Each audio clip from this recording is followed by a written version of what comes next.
विजयदशमी के दिन जहां एक ओर भगवान श्री राम ने रावण का वध किया था, तो वहीं दूसरी ओर मां दुर्गा ने महिषासुर का वध भी इसी दिन किया था। नवरात्रि में आइए जानते हैं कि महिषासुर वध की कथा के बारे में। विजयदशमी के दिन जहां एक ओर भगवान श्री राम ने रावण का वध किया था, तो वहीं दूसरी ओर मां दुर्गा ने महिषासुर का वध भी इसी दिन किया था।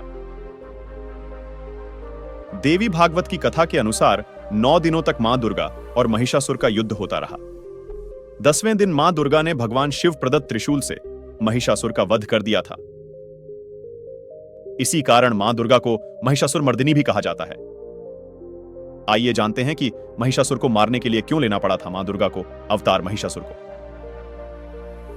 ब्रह्मा जी का वरदान पौराणिक कथा के अनुसार दैत्यराज महिषासुर के पिता रंभ नाम का एक असुर थे। रंभ को एक भैंस से प्रेम हो गया जो जल में रहती थी। रंभ और भैंस के योग से ही महिषासुर का जन्म हुआ। इसी कारण महिषासुर अपनी इच्छानुसार भैंस और इंसान का रूप बदल सकता था।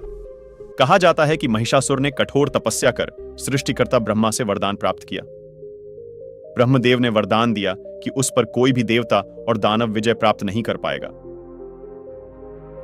ब्रह्मदेव से वरदान मिलने के बाद महिषासुर स्वर्गलोक में उत्पात मचाने लगा। एक दिन महिषासुर ने स्वर्ग पर आक्रमण कर दिया। महिषासुर ने इंद्र को परास्त किया और स्वर्ग पर कब्जा कर लिया। उसने सभी देवताओं को वहां से बाहर निकाल दिया।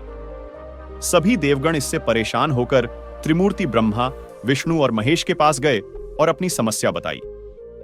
लेकिन ब्रह्मा जी के वरदान के कारण स्वयं ब्रह्मा, विष्णु और महेश भी महिषासुर को हरा नहीं सकते थे।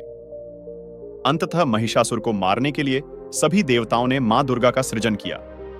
त्रिदेवों के शरीर से शक्तिपुंज निकलकर एकत्रित हुए। इस शक्तिपुंजन ने मां दुर्गा का रूप धारण कर लिया। सभी देवताओं ने मां दुर्गा को अपनी अपनी शक्ति और अस्त्र शस्त्र प्रदान किए। मां दुर्गा ने महिषासुर से लगातार 9 दिनों तक युद्ध किया और 10वें दिन उसका वध कर दिया।